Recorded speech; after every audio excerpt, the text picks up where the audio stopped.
Hello दोस्तों, आज के इस वीडियो में हम बात करने वाले हैं SBI Magnum mid cap mutual fund versus HDFC के mid cap opportunity mutual fund के बारे में। तो सबसे पहले हम इन दोनों म्यूचुअल फंड के पास रिटर्न्स के बारे में जान लेते हैं। तो एसबीआई के Magnum mid cap mutual fund ने एक साल में 38.7% का, जबकि एचडीएफसी के मिड कैप अपॉर्चुनिटी फंड ने एक साल में 48% का।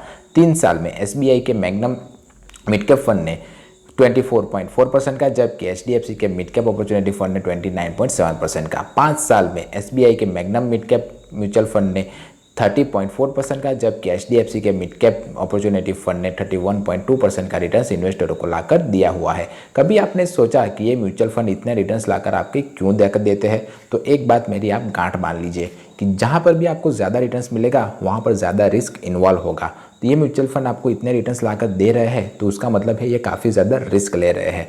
तो अगर मार्केट अच्छा रहा तो ये म्यूचुअल फंड आपको अच्छे खासे रिटर्न्स लाकर दे सकते हैं, पर अगर मार्केट में डाउनफॉल आया तो ये म्यूचुअल फंड आपको नेगेटिव रिटर्न्स भी लाकर दे सकते हैं। तो अगर आप एक रिस्क टेकिंग कैपेबिलिटी वाले पर्सन हो तभी इस तरह के म्यूचुअल फंड में इन्वेस्टमेंट करने के बारे में सोचिएगा, वरना दूर रहिए ऐसे रिस्की म्यूचुअल फंड से।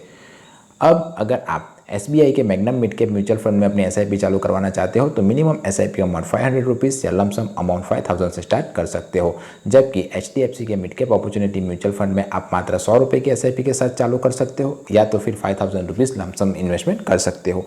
बात कर लेते हैं एक्सपांस रेशो के बारे में। अब जिसे नहीं पता कि एक्सपांस रेशो किसे कहते हैं, तो जो एसेट मैनेजमेंट कंपनियां होती है वो हमारे पैसे को मैनेज करने के लिए हम ही से कुछ फीस चार्ज करती है और उसी फीस को वो एक्सपांस रेशो के तौर पर हमें बताती है। तो एसबीआई के Magnum mid cap opportunity mutual fund का एक्सपांस रेशो 0.77% है, जबकि एचडीएफसी के mid cap opportunity mutual fund का एक्सपांस रेशो 0.72% है। बात कर लेते हैं एनएवी के बारे में। एनएवी यानी कि नेट एसेट वैल्यू, जिसकी वैल्यू हर दिन चेंज होती रहती है। मान लीजिए कि आपने किसी म्यूचुअल फंड में 1000 रुपीज़ निवेश किए, तो 1000 डिवाइडेड बाय अगर आप एनएवी करोगे तो जो भी अमाउंट आपको मिलेगी उतने के यूनिट्स आपको अलॉट होंगे। मार्केट अच्छा रहा तो आपको कम यूनिट अलॉट होंगे, मार्केट बुरा रहा तो आपको ज़्यादा यूनिट अलॉट होंगे। इसीलिए मैं आपको चीख चीख कर बताता रहता हूँ हर बार कि लॉन्ग टर्म के लिए इन्वेस्ट कीजिए। लॉन्ग टर्म से मेरा मतलब है 5 साल 10 साल है, उससे ज़्यादा के लिए। तभी कंपाउंडिंग इंटरेस्ट का इफेक्ट आपको अपने निवेश किए मनी पर देखने को मिलेगा। दोनों ही म्यूचुअल फंड 2013 से कार्यरत है।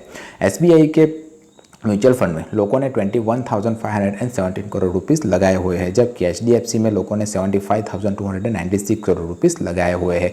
अगर आपने एक साल के भीतर अपने निवेश किए पैसे को निकाल लिया तो आपको 1% का exit load charge plus short term capital gain tax 20% का निकाली हुई पूरी रकम पर देना पड़ेगा। अब हम देख लेते हैं कि इन दोनों म्यूचुअल फंड ने किन किन कंपनियों में इन्वेस्टरों के पैसे को निवेश किया हुआ है। तो एसबीआई के मैग्नम मिड कैप फंड ने Torrent Power Limited, Sundaram Finance Limited, CRISIL Limited, Voltas Limited, Coromandel International Limited, Carborundum Universal Limited, Schaeffler India Limited, L&T Technology Service Limited, Thermax Limited, AIA Engineering Limited जैसी कंपनियों में इन्वेस्टरों के पैसे को निवेश किया हुआ है।